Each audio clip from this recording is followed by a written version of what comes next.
So what's going on, guys? Obviously, we are back at it again. We have another fellow reefer who's been in the hobby actually longer than me. Eddie, he also does have an Instagram page. Can you share your Instagram page real quick, Eddie? My Instagram is at Solar Reef, SOLER reef.com. Or whatever that is, the Instagram thing. Instagram. Yeah. So with that being said, thank you, Eddie, for allowing me and Saltwater Aquarium to in your home to see your beautiful display. I will be adding and you've got the saltwateraquarium.com shirt. Like I said to you, those guys hooked me up with the Triton, and I told them I'd hook them up too whenever I could. Yep. So thank you for allowing us to come here. So I guess we'll start off with how did you end up in the hobby? What inspired you to get in the hobby in the first place?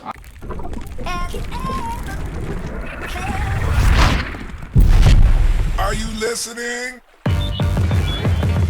Damn.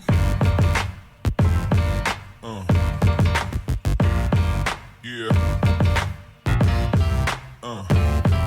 I was into freshwater since I was a kid, probably in 8 years old or so, and once I started working, making my own money, I ended up growing veil fish or veil anglerfish, and then one day I walked into a saltwater store, and that was it.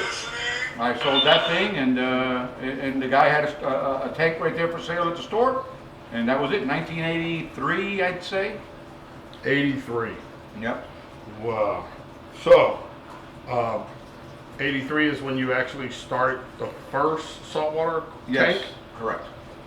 Awesome. Sorry about my little phone. Just kicked in at that right time. Are you listening? So, with that being said, how many tanks have you been through since that time, and how long does that make you in this hobby as well?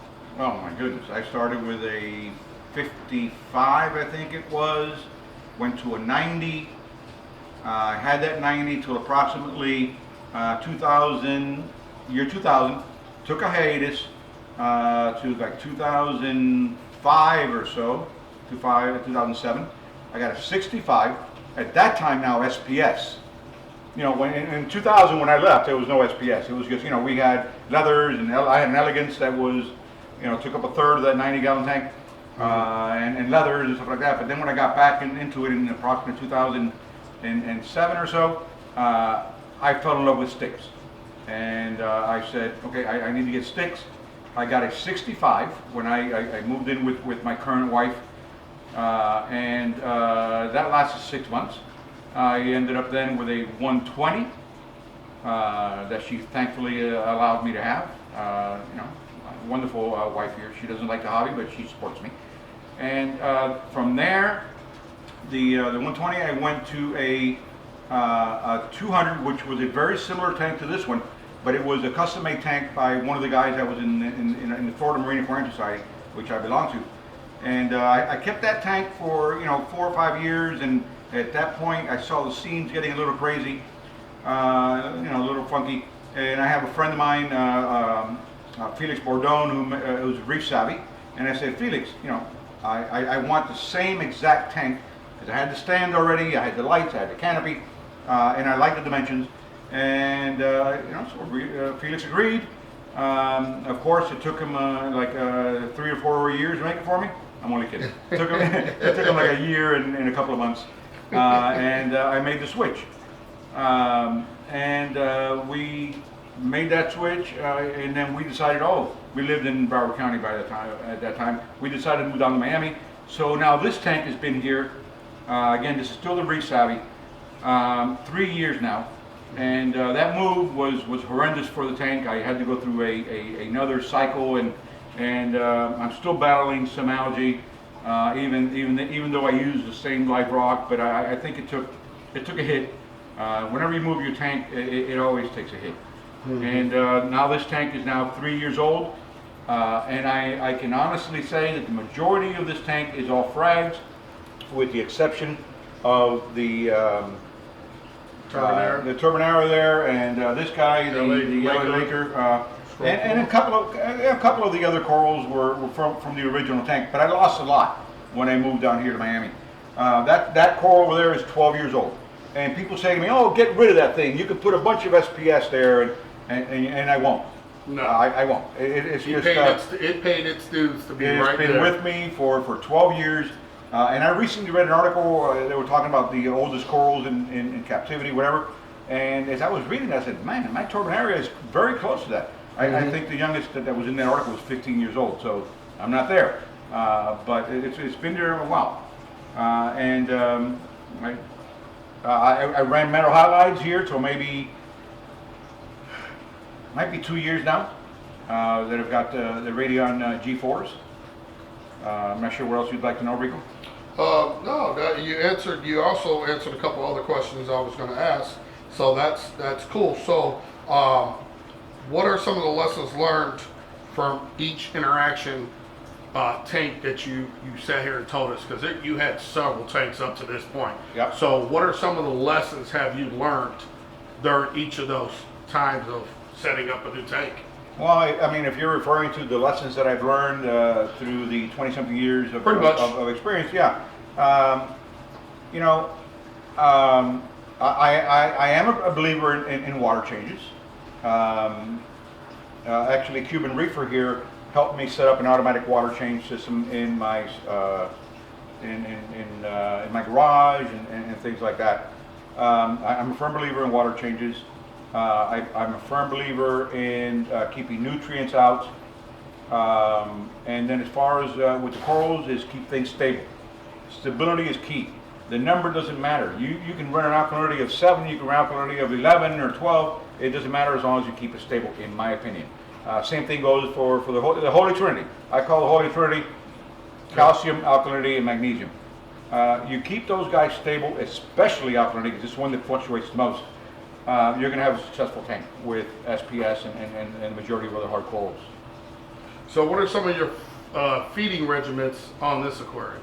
You know, I've tried a few of them. I've tried the popsicle sticks that go in here, and then the frozen food melts in down in there, and that worked well. But I do like to feed a couple of times a day. But since I'm at work most of the day, I do have an automatic fish food feeder here that does pellets and some flakes. And I also incorporate zooplankton in there to make sure that the SPS also gets something when I'm feeding with an automatic fish feeder or whatever. And then the rest is frozen food that I do twice a day when I get home, and then maybe a little later before the lights turn off, and I do a combination of a bunch of different frozen foods. Just because you never know, this guy might like this and this guy might like that, so I make sure that I mix it up. Mysis and Calantharus or whatever it is called, just everything. And I broadcast feed. I just broadcast feed to make sure if the corals want some of it, and which I'll put fish eggs from Ocean. What is the name of that company that we use? Reef Nutrition, right? Reef Nutrition. The ROE. Yeah. ROE, my goodness, it's got such a nice size that I really liked it. I fell in love with it when Cuban Reefer here introduced me to it. And again, just a mixture of different things that hopefully when I broadcast feed, somebody is going to like it. Have you guys got to meet, you personally meet Chad from? Yes. Yes, really good guy, really good As a guy. matter of fact, I have his cell phone. Oh, there you go. Chad. I can call him at any time. Yeah. I think there was a time that he didn't know how to take me though at once. Don't tell him I said that, but Chad's all right with me. But so what are some of your regimens on as far as equipment and maybe helping you maintain this aquarium, or what do you do for let's just say, what do you do for exporting nutrients from your system? Well, I was running GFO and water changes. I managed to get my phosphates under control with GFO, and probably like 3 or 4 months ago I switched over to a product from Tropic Marin called Balance. And I can tell you that thing is working for me very well. The dosage that I'm using in this tank, this is a 200-gallon tank, plus I have a 100-gallon tank in the garage over there, a fry tank. So it's a total of around, it's a total of around 250, 275 of just water volume. I'm dosing 1 milliliter of Tropic Marin Balance in my tank, and the highest my phosphates have gone in the past 3 months without GFO is 0.08. So again, this is something that I've been trying for the past couple of months. I still have my GFO set up already. All I got to do is hit a switch in the apex, and it's running. Talking about the apex, that's another thing that to me has been instrumental. I would never run another tank without a Trident. I'm anal about these things, so I monitor my Holy Trinity with the Apex Neptune Trident, and I watch it. Every you know, it does a test every 6 hours. Every 6 hours, and I look for that reading. I wake up in the morning and look what the reading is. Also, calcium reactor. I love calcium reactors. Oh yeah. I run a calcium reactor that it's in the garage right now. But I also run 2-part. I run 2-part for the following reason, and this was a lesson that I learned from Sanjay, who was a good friend. Oh yeah. You know, the thing is with calcium reactors are great, whatever, but let's say you know, I go to all the Machinas and I go to the Reefer Paloozas and stuff like that. Whatever you see your calcium reactor acting up, what do you do now? You know, my wife doesn't know what to do. So by running small amounts of 2-part, all I got to do if I'm out of town and this thing is acting up, I shut down the calcium reactor and turn up the 2-part. And you know, those 3-4 days, whatever it is that I have to get back home, I'm running 2-part. That's a good point. Have you ever had, speaking of that, what calcium reactor do you run? I have an MR, what are they called? MRC. MRC. My Reef Creation, is that what it is? My Reef Creation, that's, Yeah, I have an MRC 6, So- which is a little bigger than what, that calls for. yeah, but Yeah. I bought it used. Yeah. So. And another thing that I believe in big time is that Reeftronics, the regulator. You don't count bubbles. You know, you use dial. Yeah, the electric carbon doser. Yeah. Yeah. So with that being said, have you ever had any problem with a calcium reactor? I have not. Okay. The only reason I'm asking is because of you almost did a redundancy in case Yes. on the calcium reactor with a Yes. 2-part or dosing. Yes, but again, when you're running a controller like an Apex, I know my wave pattern for my calcium reactor's pH probe. Right. And Correct. when that starts to change, I know there's a problem. Whether it's that the Kmor feed pump got a little, you know, they'll get clogged sometimes, so then you're not getting the amount of effluent that you're supposed to. Whatever it is. Yeah. When you see that Apex calcium reactor pH probe start changing the waveform, you know there's something going on, and you check it. That's it. Again, if I'm out of town, I don't have to check. I can't check. 'Cause, Shut everything down. It could be maybe air bubble on the probe, or the probe's going bad, or It could be anything. anything. So It could be anything. So I get it. You just want to make sure that if something was to go wrong, no matter what, you're kind of trying to make sure you're going to be safe across the board, Sure. ultimately. Sure. Which there's nothing wrong with that, because we talk about redundancy all the time with people's aquariums. And we also talk about stability. And stability, When you yes. when you start having spikes or downgrades of alkalinity levels, Mm-hmm. and you're a stickhead like I am, they're not happy, No. and you can lose a bunch of them too, just with that. Correct. So, how do you solve? Give me an example of one major problem that you had with this tank, and how did you go about solving that problem? Again, when I moved over here, I can tell you that just to move in and of itself, the live rock were in bins for a couple of days, and the corals were in bins for a couple of days. I think I lost, at that point, this tank was approximately 10 years old. And I lost mature. A mature tank can handle just about anything. A immature tank cannot. So what problems did I have with this tank when I moved in here 3 years ago? It lost all its maturity. And I started having problems with algae, and I'd get rid of the algae, and then with vibrant and this, and fluconazole, and this, and that, and the other, and then cyano would take over, and you bring in the chemically, and so, you know what, that's very frustrating and very, and I'm sure many people that are listening to this have gone through it. Oh yeah. And the lesson I learned was just chill. Let us go through its course. Get the tank to get mature again. And I can tell you that it's only been like 6 months. Again, I'm on the 3rd year here. So it took 2.5 years. And this was all live rock. There's no dead rock here. Right. Mind you, some of the live rock might have died during the transfer, because it wasn't bins, X number. It took that amount of time where I can now have the tuft green hair algae under control. Awesome, awesome. So, what are some advice that you would share with fellow reefers that are going to see this video, to the new ones that's going to come across this? What are some? Give me in your own words 5 tips to give to a new hobbyist coming into this hobby. 5 tips. 5 tips. Okay. Number 1, patience. Nothing quick happens. And mind you, tell your people here that you just asked me that question, and I did not know that you were going to ask me that. So I'm trying to. Okay. Yeah. I just put you on the spot. We didn't practice this. Nope. I want it raw and the truth, the whole truth. Actually, all of your questions have been raw. You didn't tell me. Yeah. All right. So patience.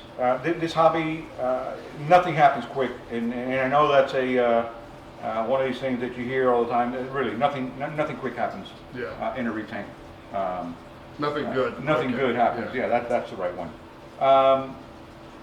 Also, I think educate yourself. Do a lot of reading. There's a bunch of really good books out there. I know the internet has a lot of good areas where you can find good information, but be careful. It's oversaturated too. Yeah, there's also a lot of bad information in there. Yeah. But yes, when we first started, Rico and I, there was no such thing. All we had was what the reef store told you, and then this little, it was one magazine that would come once a month, and we anxiously wait for this thing. So educate yourself. Another thing is stability, especially if you want to have SPS. SPS requires stability. If you're okay with the LPS and zoanthids and some of the other things, which again, I've seen many beautiful tanks with nothing but LPS, and there's nothing wrong with that. It's just my preference. So you asked me about my preference. Yep. So if you're going to keep SPS, you have to be stable. You have to be stable at all times. You have to have a clean tank, and by clean I mean I'm talking about your nutrients have to be under control. However you decide to manage them, whether it's with GFO, whether it's with water changes, whether it's whatever it is that you choose, make sure that you keep your nutrients low. Number 5, let's see. I think number 5, stability. Did I mention stability? Mm-hmm. I did mention stability, so I have to find another one, number 5, right? Mm-hmm. I think. Yes. I got one for you. Happy wife, happy life.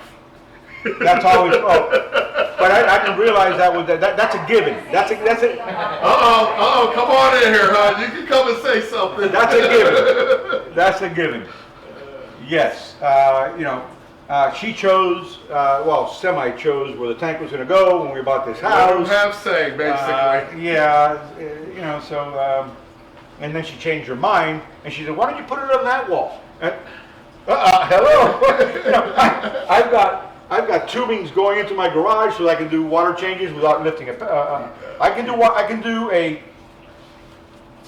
water change without lifting a finger, anything. the way that the tank was set up when we first got here. So those are very important things. All right. So with that being said, I'm not going to hold you up here much longer. We got other stuff to do, and I'm sure you're busy. Can you go through some of the equipment though that you are running on this particular tank? Just kind of tell everybody, walk them through what equipment you're using, what brand and whatever. With regard to let's start with lighting. This tank, when I first got here, had two 250 metal halide radium bulbs, and it was supplemented by actinics. When I finally realized, because I've been in the hobby a long time, that the LEDs were now at the place where they were really working, and I was able to make that decision based on friends of mine that took the plunge before I did, because I was not going to take the plunge. I realized that Radions really were working very well. And there is 3 Radion G4s right there. This tank is 5 feet. So, you know, it's a different type of dimension. So that's why I have the 3. 2 of them this way, 2 of them this way, and then 1 of them this way, just because of the fact that this tank is 5 feet by 30 inches from back to front. And that's what it needed for to get coverage. I also have this one Reef Bright blue strip there that I think adds a nice punch to the corals. I have another Reef Bright in the garage that I want to put on this tank eventually, but I am getting the skies. As soon as Terrence allows me, I'm going to get the skies because I love the coverage and I love the spectrum, whatever. So that is lighting. With regard to what's in here, this is an ice cap sump. I think it's called the 36 XL because it's 36 from side to side. I've got a Bubble King 200, Mini 200 I think it's called. And that thing does a fantastic job. There's filter socks over here.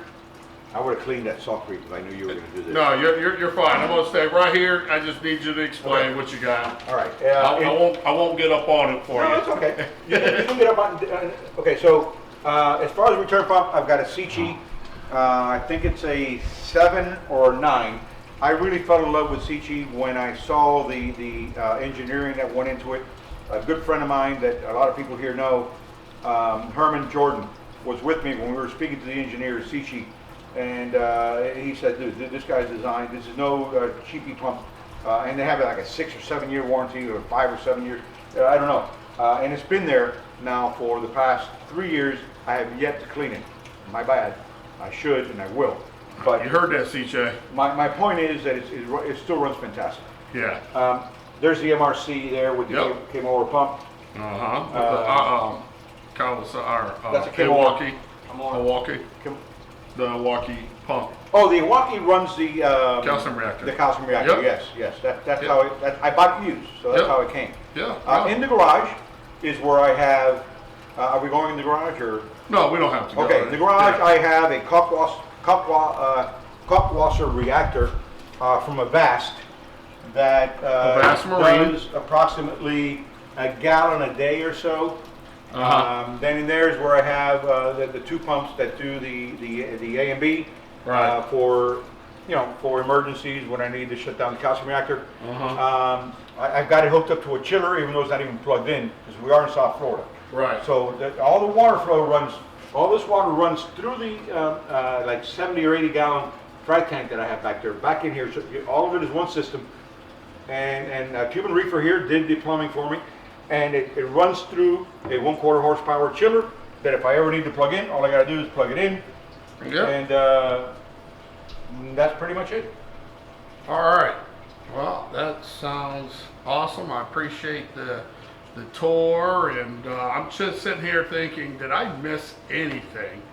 And I can't come up with another question at the moment, but no, I just want to say thank you on behalf of myself and saltwateraquarium.com for actually having us here. All right, thank you for coming. Yeah, and I'd love to maybe in the future be able to come back and see this thing in another year or 2 and see where it's all, where it's all at. Actually, I do have one more. What would you suggest a person do, or how would they decipher what advice to take from who? That's a good one. A lot of it does come with having multiple sources of information. Okay. I love Reef to Reef. Reef Yeah. to Reef is a good source of information, but don't just take it from there. Follow that up with maybe a Google search, and even that is a little dangerous, but see if somebody else has a different opinion. Yeah. At times, you could do your own experiments if you feel that it's not going to be a catastrophe at one point or the other for your tank, because nobody wants that. Nobody wants an experiment where you're going to lose half of your stuff. But have referee journal. I mean, there's a bunch of referee journals out there. Coral Magazine is an excellent source of information. Those guys are real professionals over there. Again, have a varied selection of information before you make any major changes in your tank. Ultimately, be your own best judge. I mean, see what works for you and run with it. And if you're going to make a change, accept that it might work, it might not. Good Make point. one change. I know that's everybody says the same thing, but it is important. Make Yeah. one change at a time, because that way you're able to identify if the experiment, like I'm calling it, actually works or not. Well, I think we hit it all on the head, and you made some great valid points. And once again, like I said, thank you from myself and saltwateraquarium.com for having us here and then opening your home to us to enjoy your experience in this hobby and to see your beautiful tank. So I Thanks just for want to having say thanks.